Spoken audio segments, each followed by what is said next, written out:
에베소서 2장, 제가 가지고 있는 성경은 311면입니다. 에베소서 2장 1절부터 10절까지 2장 1절부터 10절까지 제가 읽겠습니다.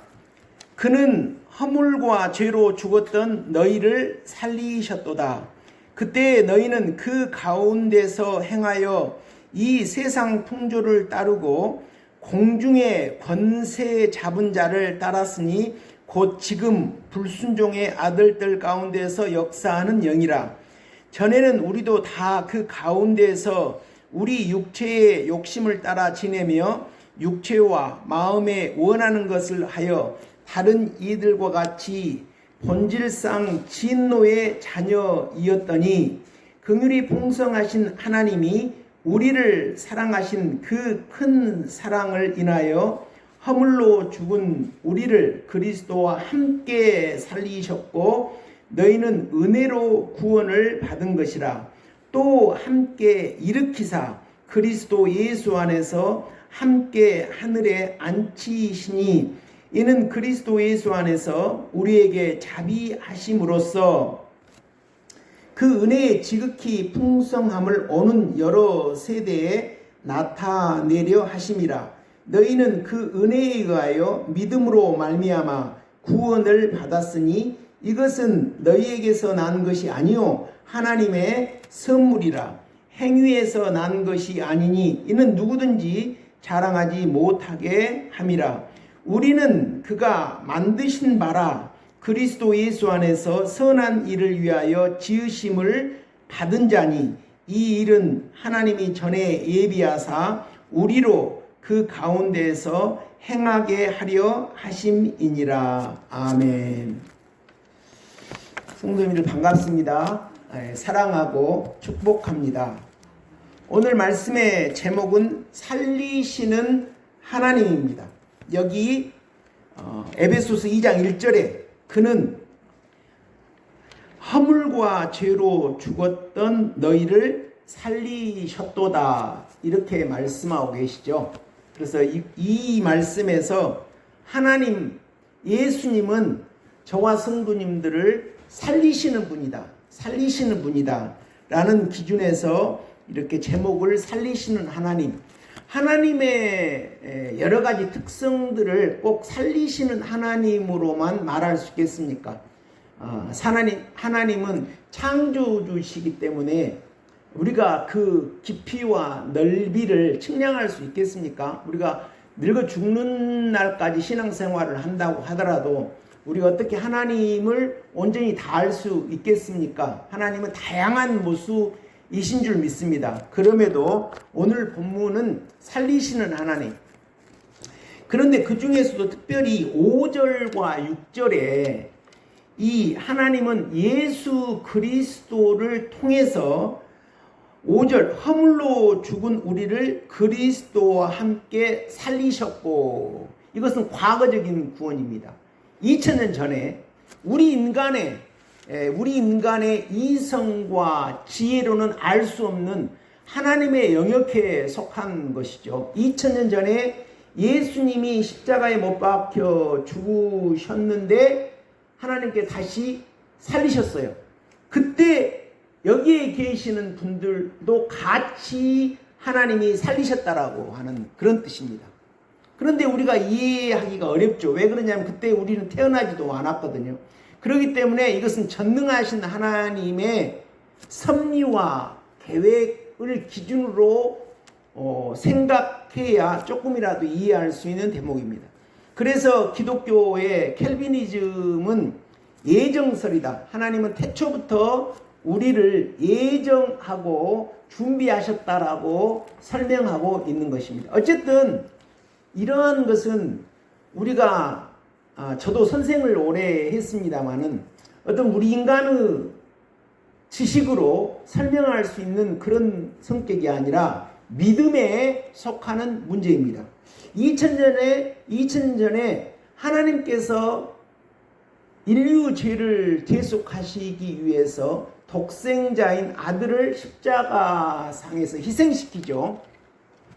구약 성경은 신약 성경도 마찬가지지만 전부 방향이 예수님의 오신 그 메시아를 향해서 쭉 이야기가 진행되고 있죠. 그리고 2000년 전에 예수님이 오심으로 인해서 그 예수님은 어떤 분인가 하는 그것을 소개하고 있는 것이 사복음서이고, 그 다음에 서신서 이후로 요한계시록까지도 예수님의 제자들이 하나님이 희생시킨 메시아 예수 그리스도를 영접하고 그 믿음을 따라 행했을 때 이렇게 변화되더라 라고 기록한 것이 그 뒤에 서신서의 내용입니다. 그래서 이 성경은 가장 핵심이 예수님이죠. 근데 우리는 이제 예수님을 얼른 신앙생활을 할 때 사복음서에 나와 있는 인간의 예수님, 물론 인간의 예수님이 중요하죠. 그런데 오직 유일하게 예수님 한 분만 100% 인간이고 100% 하나님이죠. 어떤 다른 사람과 달리 예수님은 하나님이심과 동시에 인간의 모습으로 오셨다라고 하는 거죠. 참 신기로운 거죠. 그것도 우리가 어떻게 인간의 머리로 이해할 수 있겠습니까? 교회에 나와서 하나님, 저는 그게 잘 믿어지지 않습니다, 저는 그 예수님을 믿고 싶습니다 라고 단순하고 담백하게 하나님께 엎드려서 다른 성도님들은 신앙을 고백하고 있는데 저는 못하고 있습니다 라고 하나님께 엎드려서 기도하면 하나님의 절대적인 능력이 그러한 사실이 믿어지도록 하나님께서 선물로 믿음을 주십니다.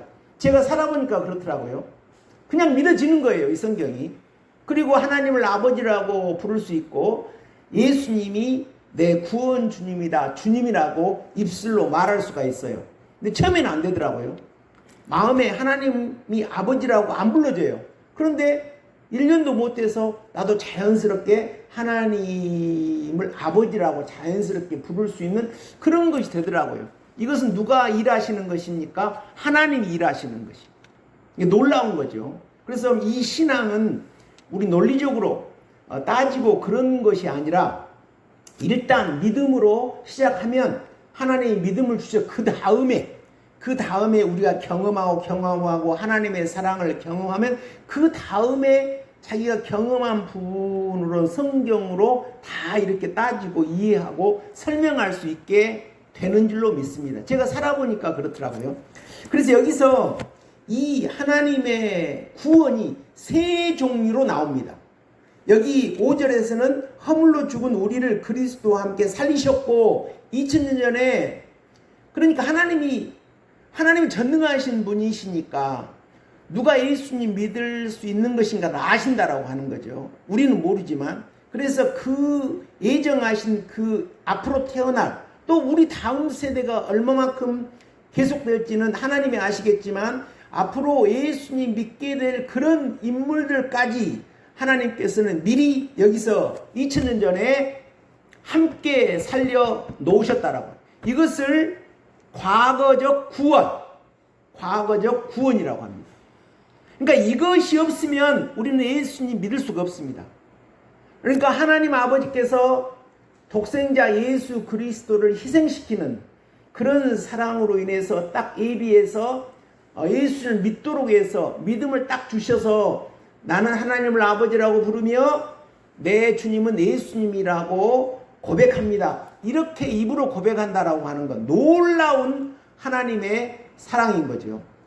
그런데 문제는 우리가 예수님 믿을 때 바로 여기에서 머물러 버린다라고 하는 거죠.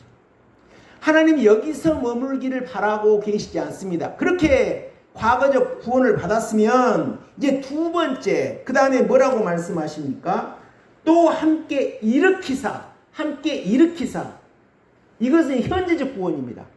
현재 또 구원을 받아야 하는 겁니다. 왜 그러냐면 그렇게 믿음으로 하나님을 아버지라고 고백하고 또 예수님을 주라 시인했지만 하나님 말씀은 거룩한 말씀인데 우리가 하나님 말씀을 접해보면 여기에서도 그렇죠. 세상 풍조를 따르고 공중권세를 따르면서 우리가 살았거든요. 교회에 다니지 않고 자기 하고 싶은 대로, 죄 짓고 싶으면 죄 짓고 자기가 뭐 하고 싶은 대로 하나님의 말씀과 아무 상관없이 그렇게 사는 삶을 뭐라고 그래요?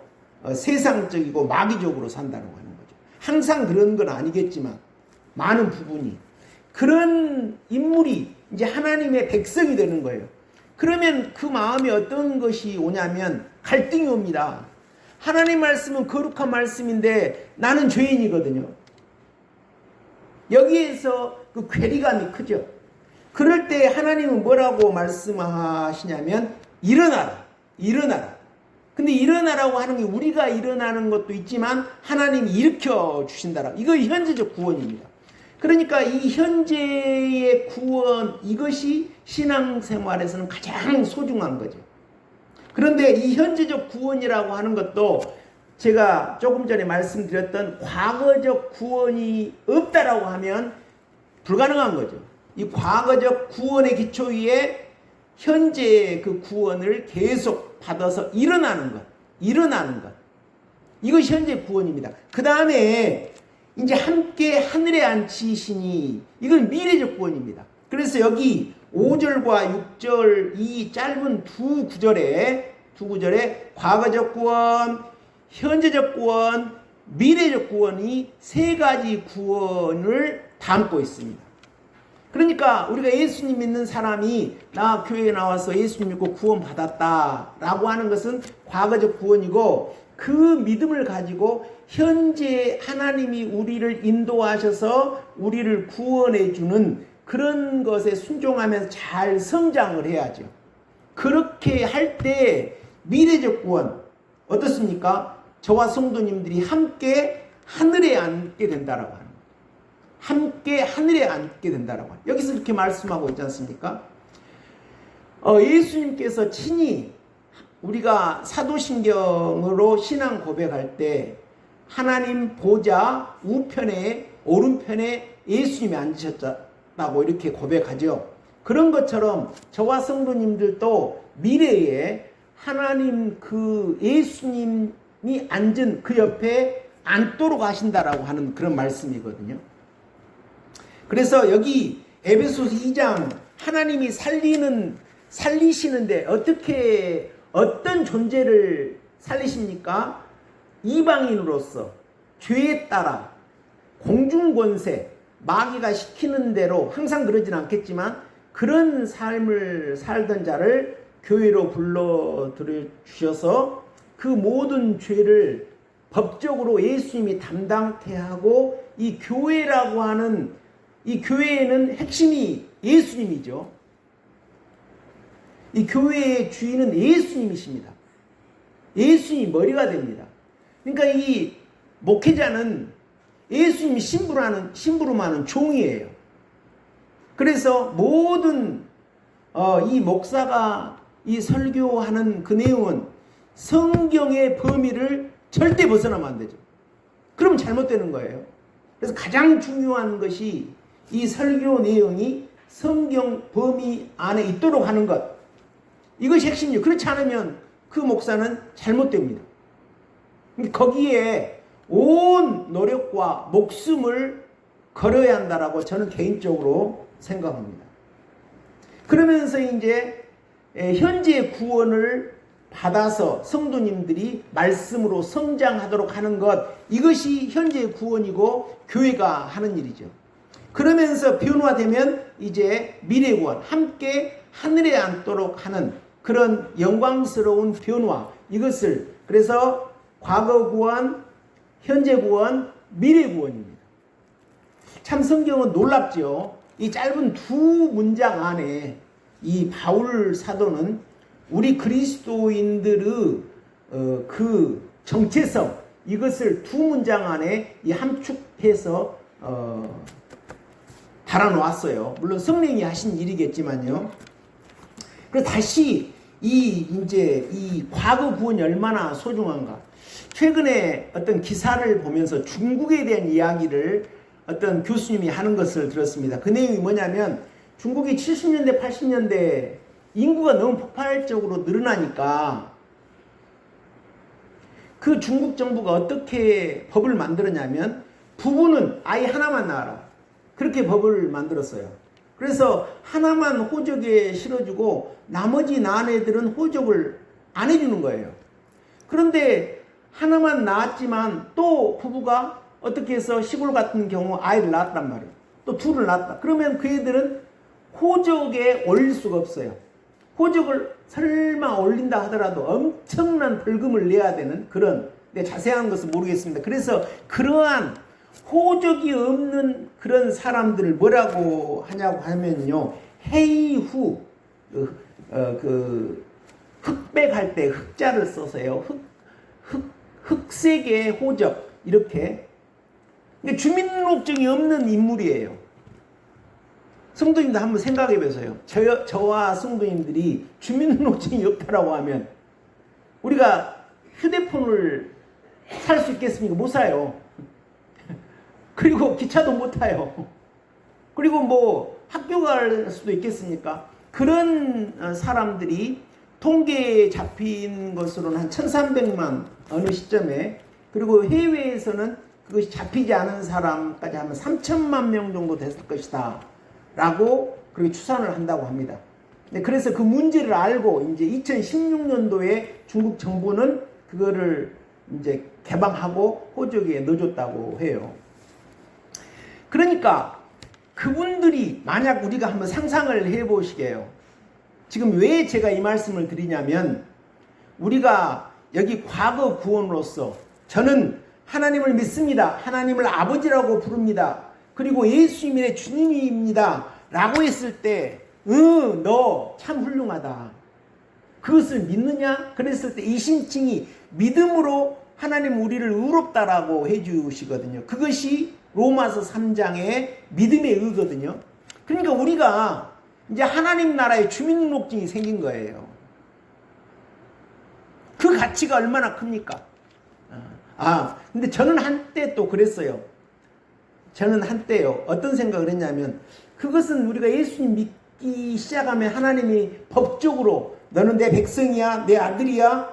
그런데 변화가 된 건 아니거든요. 현재 구원을 계속 이루어 나가야 돼요. 그러니까 내가 또 죄가 드러나면 나를 보고 내가 한심하다 그러거든요. 그랬을 때 왜 나는 이런가 하고 나를 저주합니다. 물론 그것도 하나의 신앙의 과정이죠. 그렇지만 우리가 하나님 말씀, 현재의 구원을 살아가면서 내가 왜 하나님 말씀으로 못 살까 이렇게 한숨 쉬고 그런다고 하지만, 그 예수님, 물론 그 사람은 교회를 도망간 사람이 아니죠. 신앙생활을 열심히 하면서 나름대로 자기 죄에 대해서 고민하면서 하나님 말씀에 순종하려고 몸부림치고 있는 그런 심령이에요.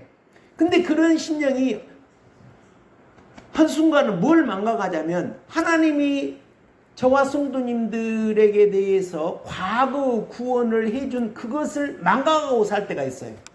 그렇지 않거든요. 그건 잘못된 겁니다. 비록 우리가 죄를 짓고 있다고 하더라도 하나님이 과거에 우리를 구원시켜 주셔서 법적으로 너는 하나님 백성, 하나님의 자녀다 라고 하는 그런 하나님 나라의 주민등록증이 있다라고 하는 거 대단한 거거든요. 그래서 제가 중국의 그러한 사례를 예로 들었습니다. 그 중국에 그 주민등록증이 없었던 그 인물은 만약에 자기가 어떤 큰 회사 같은 데 들어가려면 들어가지도 못하겠죠. 어떤 비공식적으로 우리 회사는 정식적으로 하면 예를 들어 200만 원 월급을 주는데 당신은 50만 원 받고 일할 겁니까? 예, 내가 숨어서 일하겠습니다. 이런 식으로 살았다는 거죠. 그러니까 거기에 얼마나 부작용이 많고 그 사람들이 서러운 눈물을 흘렸겠습니까?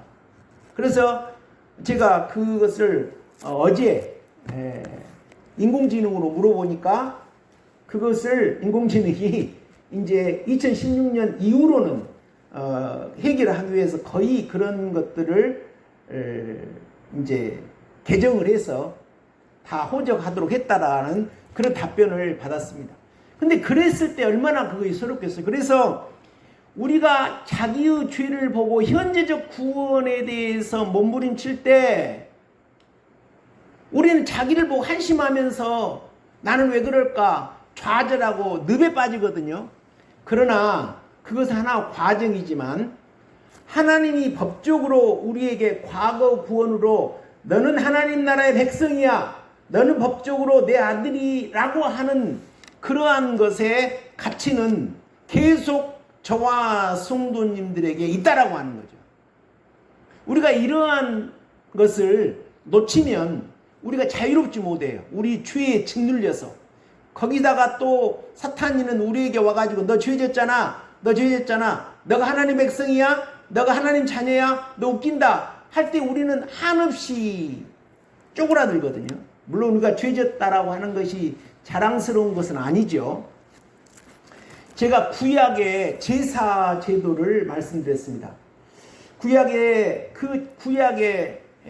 하나님께서 성막을 짓도록 하시고 하나님께서 모세를 불러서 어떻게 구약 시대 때 제사를 드림으로 한 죄인이 죄를 용서받는 한 과정으로 한시적으로 결국 예수님이 대제사장이 되시고 어린 양으로서 우리들의 죄를 속죄로 드림으로 단번에 우리는 짐승을 잡을 필요 없도록 지금처럼 제사가 예배가 된 이 시대에 살고 있습니다.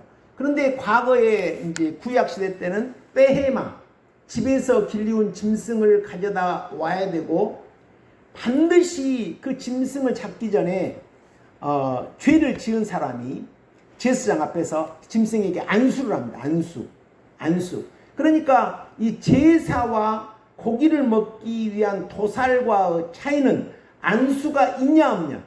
그래서 내가 죄를 지어서 내가 집에서 길리운 짐승을 제물로 가져와서 안수를 합니다 라고 할 때 그 안수를 하면 이제 내 죄는 그 제물인 짐승에게 가고 그 짐승의 흠없는 것은 내게로 와서 이제 그 짐승은 짐승이 아니라 내 죄가 증가된 죄덩어리가 됩니다.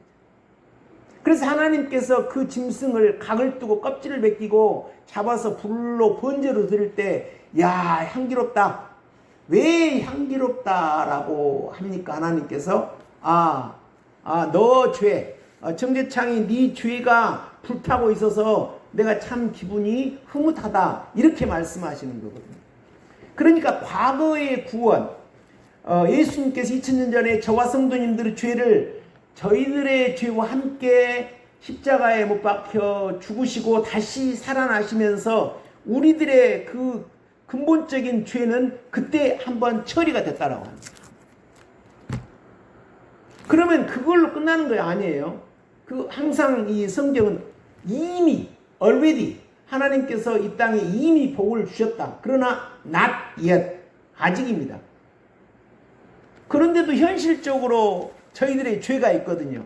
그것은 하나님이 우리 죄를 대속해서 같이 십자가 못 박아 주어 주시고 마귀를 탁 처단을 해놓고 이제 하나님과 동행하면서 우리가 순종하고 예수님의 손을 잡고 가면 우리가 염려하고 고민하는 그 죄를 처리할 수 있다라고 하는 거죠.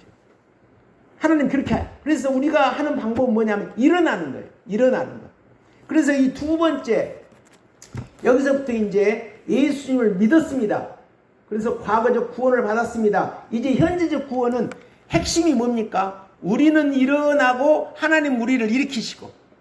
그런데 마귀는 뭐라고 하냐면 너 죄 용서 받았다. 너 이런 죄였잖아. 하고 우리를 좌절하게만 침륜에 빠지게. 그래서 로마서에서 말씀하고 계시죠. 사도 바울이 뭐라고 하십니까? 하나님의 은혜로 우리는 율법 아래에 있는 것이 아니라 은혜 안에 있다. 그래서 서 있는 은혜. 우리는 일어서는 거예요. 그러니까 이제 그런 설사 이제 그렇다고 하더라도 저도 한 개인의 그리스도인으로 내 죄가 드러나면 괴롭죠. 그리고 은혜를 상실하죠. 그렇기 때문에 교회가 필요해요. 그랬을 때 이 교회에 와서 예배 자리에 왔을 때 하나님의 사랑으로 하나님이 다시 용서해 주시고 그 죄를 지었을 때 어둠을 해방시켜 주시고 이 예배를 통해서 그러거든요. 그런 것들을 수없이 반복합니다. 어린애가 제 손주들도 아직도 말이 이제 영상을 찍어서 보내주면 무슨 말인지 모르겠어요. 나이가 상당히 있는데도 그러니까 말이 늦된 애들이죠. 그리고 이제 어린애가 이제는 막 달려다니고 그렇죠. 그런데 어느 때는 걷지도 잘 못하죠. 그래서 어린아이가 한번 이렇게 일어나서 넘어져 가지고 걸을 수 있을 때까지 그것이 한 3,000번 쓰러지고 넘어지고 그러면서 걷는다고 그래요. 이것도 저는 외국어를 전공하고 그 관련된 학문을 한 사람이었지 않습니까? 외국어를 공부할 때는 머리로 공부한다고 하지 않습니다. 제 말이에요. 엉덩이로 공부한다. 하고 또 하고 하고 또 하고 하고 또 하고 미친 듯이 해야 돼요. 그러면 어느 날 탁 그것이 열립니다. 제가 중학교 때 형을 통해서 영어를 좀 공부했는데 아니 단어 하나의 스펠링과 그 뜻과 그 발음을 다 암기해야 한대요. 아니 그러면 영어를 잘하려면 우리나라 말 모든 걸 암기하는 것처럼 영어도 다 암기해야겠네? 그러니까 그런다고 그래요. 이렇게 많은 일을 어떻게 할 수 있느냐? 하니까 돼요. 신앙도 마찬가지죠. 수없이 우리는 말씀 듣고 일어나고 수없이 말씀 듣고 일어나고 그런데 하나님이 다 용서해 놓으시거든요. 누가 그렇게 순종하고 가냐는 거죠. 그래서 하나님께서는 이 두 번째 은혜의 두 번째 이 신앙에서는 믿음의 시련기를 주시죠. 우리에게 때로는 어려움. 로마서 5장에서 그렇게 말씀하시잖아요. 환난은 인내는 연단은 소망을 주신다. 왜 그러냐면 우리 신앙이 야무러지고 튼튼하고 견고하도록 하기 위해서 하나님은 그렇게 우리에게 시련과 연단을 주십니다. 그럴 때 우리 그리스도인들은 원망하죠. 왜 하나님은 복 주신다라고 하는 분인데 모든 복의 근원이고 교회 다니면 복 받는다라고 하는데 내게 이런 어려움이 오는가? 내게 이런 아픔이 오는가? 저도 그랬거든요. 그런데 그 고난을 하나님 도망갈 수 없잖아요. 그 받아들이고 내가 왜 이런 고난이 왔을까? 곰곰이 생각하면 내 죄 때문이거든요. 그래서 더 열심히 하나님을 찾고 더 토해내고 그랬을 때 하나님 은혜로 고난을 딱 지나놓고 나면 모든 것이 더 좋게 만들어져. 내 죄도 더 부서져 버리고 내 집안의 어려움도 다 해결되고 성도님들은 이런 은혜를 경험하시기를 주님의 이름으로 축원드립니다. 이것이 현재의 구원입니다. 왜 그러냐면 우리 죄의 뿌리가 깊기 때문에 그러거든요. 그러니까 하나님께서는 얼마나 예수님 믿는 사람들을 보고 응원하시고 준비하시고 기다리시겠어요. 많은 예수님 믿는 사람이 있는데 내가 은혜를 베풀고 내 독생자 예수 그리스도의 사랑을 깨닫게 했는데 과연 누가 내 뜻을 따라 현재의 구원에 그 어려움을 당했을 때 하나님을 찾고 부르짖으며 그것을 마땅하다 여기고 뚫고 나오는가? 하나님은 이런 사람들을 찾으시는 줄 믿습니다. 하나님은 우리 예수님 믿는 사람들을 버리시는 것이 아니죠. 성경을 보면 모든 성경의 인물들은 그런 과정을 다 겪었습니다. 그의 진리의 과정이죠. 그의 죽고 부활입니다. 여기서도 그러시잖아요. 8절은 너희는 그 은혜에 하여 믿음으로 말미암아 구원을 받았으니 이거는 너희에게서 난 것이 아니요 하나님의 선물이야. 과거적인 구원입니다. 그리고 우리가 또 죄를 자복하면 그리스도의 피로 은혜로 씻어주십니다. 그 다음에 10절에 우리는 그가 만드신 바라. 이 바울 사도도 하나님이 자기를 다메스크스 산에 꺾어가지고 광야 아라비아 사막에 3년 또 고향 다소에 10년 동안 저희들이 시인하고 회개하고 또 죄지면 또 엎드리고 또 반복하고 그랬던 것처럼 지금 성도님들 그렇게 살고 계시지 않습니까? 저도 그렇고. 근데 바울 사도도 그랬다라고 하는 거예요. 그러니까 지금 여기서 뭐라고 말씀하십니까? 우리는 하나님이 만드신 바라, 하나님이 그런 자들을 만드신다라고 하는 거죠. 성도님들의 심령이 하나님이 만드시는 복을 받으시기를 축원드립니다. 하나님이 만들어 주시거든요. 아, 나는 왜 그래? 마귀의 꼬임에, 마귀의 참소에 주저앉는 인생이 아니라 하나님 앞에 나와서 하나님 저는 왜 그렇습니까? 하나님의 백성인데 하나님의 자녀라고 하는데 내 죄는 왜 이렇습니까? 이렇게 하나님 앞에 나올 때 하나님이 만들어 주셔요. 이런 것이 지금 어떤 거예요? 함께 일으키사, 현재적 구원이에요. 그러니까 신학에서 가장 중요한 것은 현재의 구원입니다. 물론 과거의 구원도 굉장히 소중하죠. 왜 그래요? 죄가 우리의 죄를 예수님이 다 가져가셔 버렸대요.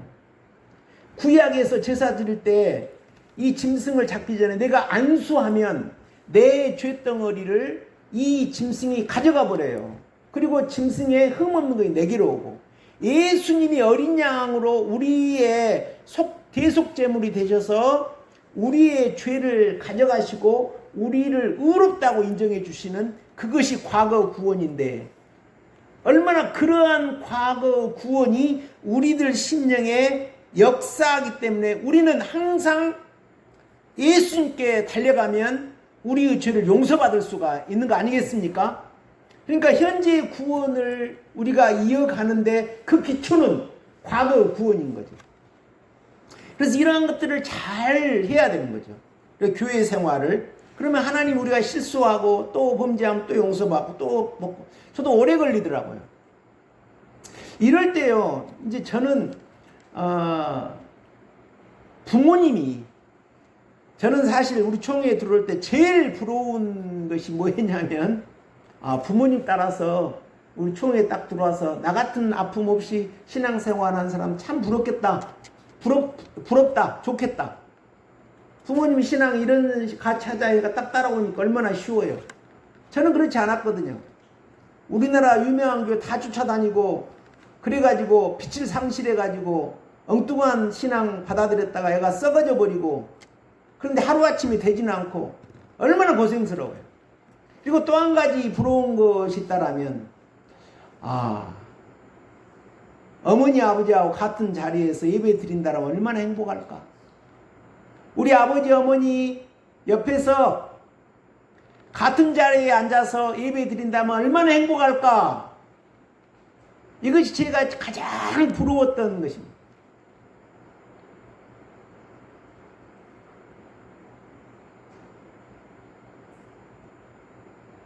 그렇잖아요. 그래서 오래 걸렸어요. 오래. 그래서 이제 그러면과 동시에 여기가 아파요. 그 어느 정도 그러니까 학교에서 내 별명이 뭐냐면 정 선생은 창이 없다. 여기냐면 조금 이 심령이 조금만 우물이 파진 게 아니라 조금 파져가지고 겨우 헐떡헐떡 그걸로 생활하고 있는데, 교수님들하고 만나서 쓸데없는 이야기나 하면 이게 우물이 메워져 버려요. 그러니까 사무적이 꼭 필요한 것 이런 것만 하지 다른 수다 떨고 있으면 그냥 마음을 닫고 이야기를 안 쳐. 그런 것을 보고 나하고 친했던 그 화학과 교수님이셨는데, 나보다 9살이 많으셔서 형님 같아서 농담도 잘하고 그랬던 교수님이, 정 선생은 밖으로 난 창이 없어. 예리하죠. 왜 그러냐면 여기가 지금은 그렇지 않아요. 여기가 연약하니까 여기 딱 하면 어떨 때는 독을 먹어요. 그걸 내가 느끼죠. 그러니까 사람과 거리를 두려고 하고. 왜 그러냐면 현재적 구원 가더라도 이 심령이 협착하고 좁으니까 말씀을 많이 이루지 못하고 그러니까. 그런데요, 이 다음에 이제 이 함께 하늘에 앉으시니 미래적 구원이죠. 근데 이 미래적 구원은 저와 성도님들이 성실한 그리스도인, 성실한 성도가 되면 미래의 구원을 앞당길 수 있습니다. 제가 그 이야기를 드리려고 합니다. 지금 이제 미래 구원입니다. 이게 함께 하늘에 앉으시니 그랬잖아요. 이것은 크게 보면은 우리가 죽어서 하나님 품에 안겼을 때 예수님과 같은 자리는 아니겠지만 예수님과 옆에 함께 하늘에 그 자리에 앉는다는 그런 뜻이에요. 그런 큰 뜻은 그런 뜻이지만 작은 뜻은 또 어떤 뜻이냐면 요한계시록 7장 15절에 이 하늘에 대한 설명이 나오고 있습니다. 제가 읽을게요. 요한계시록 7장 15절에요. 그러므로 그들이 하나님의 보호자 앞에 앉아있고 또 그의 성전에서 밤낮 하나님을 섬기매. 이렇게 하나님을 밤낮 교회에 나와서 예배 자리에 있고 또 생활 가운데 기도하고 자기의 바람이 내 죄를 십자가에 못 박아 죽여버리고 여기에 하나님 모시고 사는 이것이 소원인 사람은 밤낮 성전에서 부르짖습니다. 그래요. 나는 하나님 말씀으로 변화되고 싶다. 그러면 가장 우선순위가 뭐가 되겠어요? 교회에서 예배 드리는 것이지. 예배 안 빠집니다. 그리고 교회에서 있는 예배 다 참석합니다. 저도 그랬거든요. 여기가 아파 죽겠는데 다른 걸 뭘로 가요? 예배 드리는 시간 다 참석하죠. 그러면 하나님의 은혜가 오고 그 생명이 내게 임하면 여기가 개운하고 좋으니까. 그래서 밤낮 섬김에 그가 보좌에 앉으시니까 그들 위에 장막을 치시니 장막을 치세요. 이 장막은 요한계시록 13장 6절에 장막은 곧 하늘이다 했거든요. 장막은 곧 하늘이다. 이것은 이 요한계시록을 기록한 사도 요한과 더불어 성도님들이 신앙생활할 때 로마 황제로부터 박해를 받잖아요.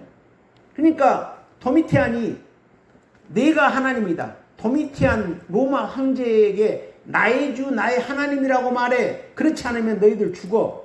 근데 성도님들이 나의 주 나의 하나님은 오직 예수님이시다. 그것을 위해 죽습니다. 그러니까 하나님께서 어떻게 이제 다니엘 시대 같은 때는 다니엘을 구원하시죠. 그래서 뭐 사자에게 던져버려도 불 가운데 던져도 하나님이 지키셔버립니다. 근데 이때는 하나님이 그런 방법으로 구원하지 않고 그 순교 현장에 하나님께서 거기에 장막을 치셔버립니다. 그러니까 순교 현장에 하나님이 성전으로 만드셔서 하나님의 영광을 보여주셔버려요. 너 그래도 믿음을 포기하지 말아라. 네 목숨이 죽는다 하더라도 로마 황제에게 굴복하지 말고 내 주, 내 하나님은 오직 예수님이십니다. 이런 믿음의 고백을 포기하지 말라. 대신에 하나님의 천국을 보여주시오. 그것이 요한계시록 4장입니다.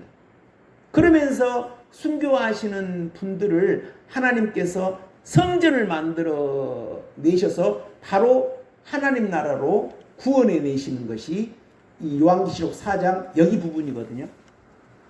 그래서 다시 에베소서 2장에 와서 이 미래 구원을 말씀 다시 드릴게요. 함께 하늘에 앉히신다라고 하는 것은 앞으로 저와 성도님들이 하나님 품에 안겨 하나님의 뜻에 따라 정하신 시점에 우리가 이 지구상에서의 생명이 다하고 저 영원한 하나님 나라의 품에 안겼을 때 우리의 영혼이 또 이 지구 종말이 오면 우리의 부활체까지 거기에 있는다는 그런 말도 되겠지만 지금 이 땅에서 지금 현재 저와 성도님들에게서의 이 하늘에 앉은다라고 하는 말은 지금 여기서 우리가 지금 이 지구에 살면서도 하늘에 앉을 수가 있다라고 하는 거죠.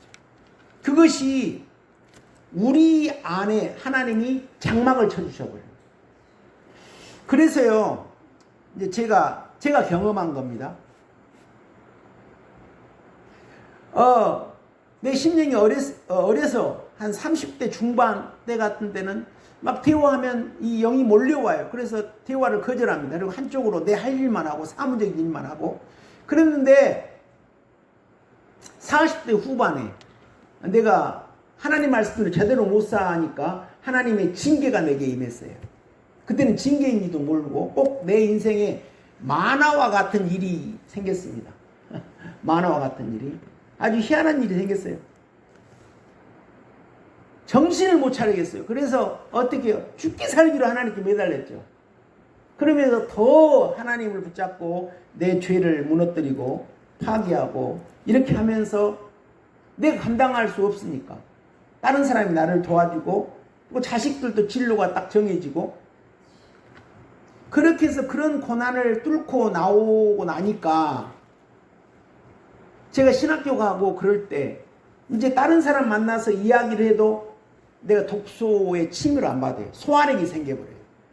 그전에는 내가 누구하고 대화하면 여기에 어둠이 밀려오구나 이런 게 느꼈는데 지금은 어떤 분들과 대화를 한다고 하더라도 그것을 소화해버려요. 내가 그 어둠에 쏠려 들어가질 않아요. 이것이 장막입니다. 물론 이제 완전하지 않고 그 어느 정도 일부분이에요. 그러니까 이것은 저와 성도님들이 죽고 부활을 잘해서 이 심령이 협착한 이 심령이 죽고 부활을 잘해서 하나님이 성령의 검으로 우리 심령을 옥토 만들어서 말씀을 모시고 또 변화돼서 우리 속에 육체를 잘라내고 정욕과 탐심을 잘라내고 어느 정도 커다란 우물이 만들어지면 그런 대화를 해도 그 독소가 우리를 지배하지 못해버려요. 저는 그것을 장막이라고 이해합니다. 그러니까 근본적으로는 우리가 하나님 나라에 가서 하나님 보좌 옆에 앉아서 같이 예배 드리는 그런 영광의 때를 소망하는 그런 말씀이지만 이 땅에서도 우리가 죽고 부활을 이루면 그 하나님 나라를 지금 이 땅에서 우리가 누릴 수 있다라고 하는 그런 말씀도 된다라고 하는 거죠. 왜 이렇게 제가 해석할 수 있겠습니까? 살아보니까. 그래서 다시 정리한다라면 여기서 이 에베소서 2장 5절부터 7절까지 과거 구원, 현재 구원, 미래 구원을 담고 있죠. 근데 이 미래 구원은 지금 우리가 앞당겨서 이 땅에서도 하나님의 나라를 누릴 수 있게 된다라고 하는 거죠. 제가 살아보니까 그래요. 물론 이제 좀 불완전한 부분도 있죠. 이렇게 점진적으로 하나님은 우리를 살려주시는 분이고 우리를 만들어주시는 분이다라고 하는 거죠. 누가 이러한 목표를 가지고 나는 하나님을 믿되 저렇게 하나님이 우리에게 인도하시는 길을 순종하면서 하나하나 말씀을 이루어가서 이 땅에서도 하나님 모시고 하나님과 동행하면서 살 수 있을 것인가? 이것은 누가 하는 거예요? 하나님이 바라시는 뜻이고 저와 성도님들이 이루어 나가야 할 몫이죠. 그렇지 않습니까? 이것을 그런데 하나님이 우리를 은혜로 믿음을 주시고 우리를 그렇게 만들어 주신다라고 하는 거죠. 하나님이 이렇게 우리를 만들어 주신다라고. 하나님 만들어 주시고 싶어요. 성부 하나님, 성자 예수님, 성령 하나님 이 세 분의 하나님께서 한 몸이 되셔서 우리들을 이렇게 양육해 주고 싶다라고 하는 거죠. 근데 우리가 그렇게 안 살잖아요. 게으르고 또 죄에 치우치고 또 나태하고 이런 것 때문에요. 그래서 저와 성도님들이 중요한 것은 이제 미래 구원, 하나님이 우리 심령에 하나님 나라를 이렇게 만들어 주신 것은 하나님이 하실 것이고 지금 중요한 것은 현재 구원, 우리가 얼마만큼 우리의 죄에 대해서 쓰러질 때 일어나는가. 그래서 믿음은 일어나는 것이죠. 일어나는 것. 이런 걸 잘했던 분이 다윗이죠. 다윗은 하나님의 사랑을 경험하고 아버지의 심부름으로 사자와 곰과 싸워 이기고 골리앗을 이기고 났을 때 자기 장인 어른, 자기 아버지잖아요. 아버지가 자기를 죽이려고 할 때 죽일 수 있어도 용서하잖아요. 왜 그렇겠습니까? 이 다윗도 물론 이때 구약 때 이 성경은 없었겠지만 이러한 하나님의 자기를 변호화시킬 것을 믿었다라고 하는 거죠. 하나님이 주권자로 나를 이렇게 양육하시고 하나님이 나를 주관하고 계시구나. 내가 내 손으로 사울왕을 처단하지 않아도 하나님이 다 하실 것을 믿고 용서했다라고 하는 거죠. 그래서 우리가 현재 구원에서 자기를 쓰러뜨리게 하는 그런 심령, 주변에 자기를 힘들게 하는 심령이 있다라고 하는 것은 우리는 다윗을 본받아야 될 줄 믿습니다. 우리는 옹졸해서 저를 보니까 그래요. 옹졸해서 잘 용서를 못해요. 그렇지만 우리는 다윗처럼 용서하는 심령이 되시기를 소망합니다. 하나님을 믿어야 됩니다. 하나님은 전능하신 분이고 다 하나님이 하실 것이기 때문에 우리는 용서하는 거예요. 왜 우리는 용서할 수 있습니까? 과거 구원이에요. 우리 죄인이었잖아요. 그런데 예수님이 우리의 죄를 대신 지시고 십자가에 못 박아 죽으셨다라고 하는 걸 믿는 그런 예수님 믿는 사람이라면 다른 사람이 자기를 섭섭하게 하고 그렇게 했다고 하더라도 용서할 수 있는, 이것이 우리 예수님 믿는 사람들이 현재의 구원을 갈 수 있는 방법이죠. 저와 성도님들은 용서하시기 바랍니다.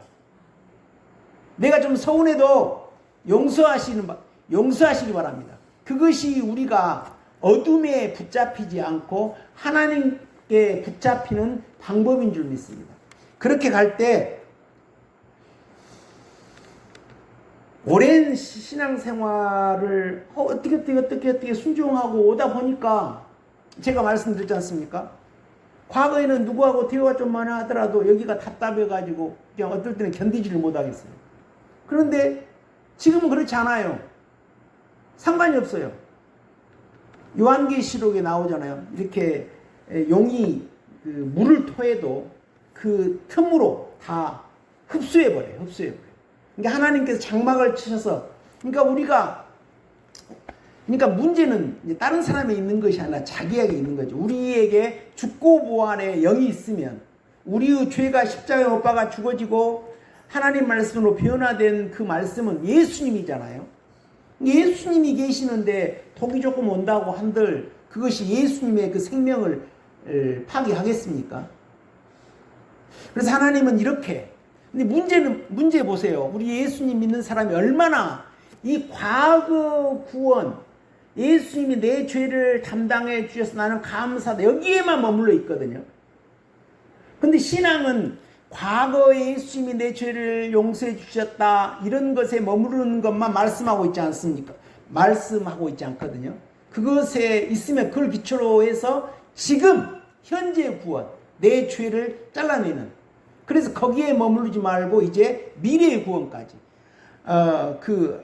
함께 하늘에 앉는 데까지, 이런 구원, 과거 구원, 현재 구원, 미래 구원까지 이렇게 말씀하고 있거든요.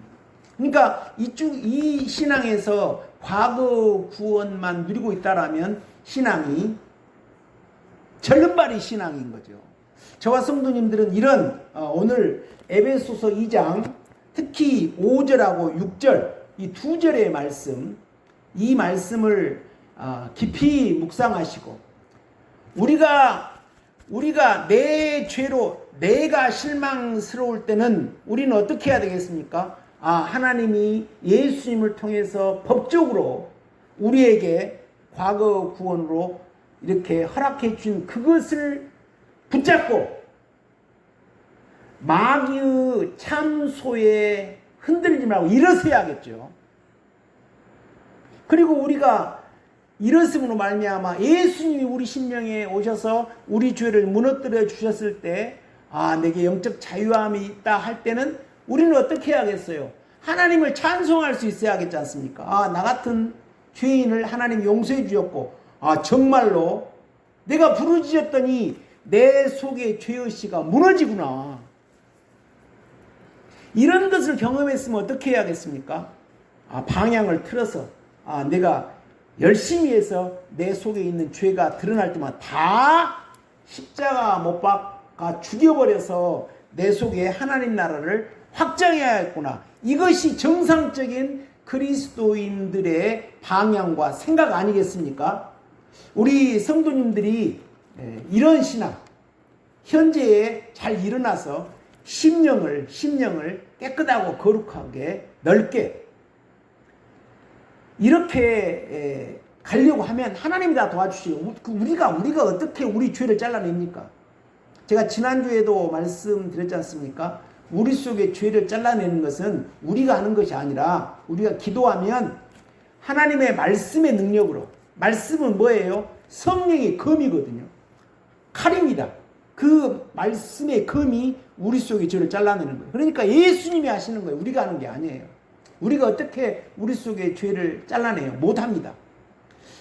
우리 성도님들이 이러한 믿음이 있고 하나님이 이러한 사랑을 받아서 한 걸음 한 걸음 심령을 깨끗하고 거룩되게, 그래서 자기에게는 무한한 기쁨과 자유로움이요, 하나님께는 영광. 하나님, 오경교회 누구를 보니까 참 깨끗하고 거룩하게 잘하구나. 내가 참 기쁘다. 내가 내 심령을 도와주고 내 가정에 복을 주겠다.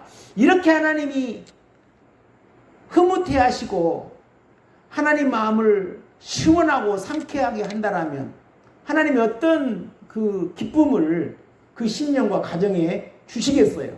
우리는 이 소망을 가지고 다시 한번 마음을 정돈하고 새로운 한 주간에 그 하나님 말씀을 이루고자 하는 걸 목표로 사시는 저와 성도님들이 되시기를 우리 주님의 이름으로 축원드립니다. 하나님 감사합니다. 오늘 에베소서 2장 말씀에 하나님은 우리를 살리시고 만드시는 분이라고 말씀하십니다.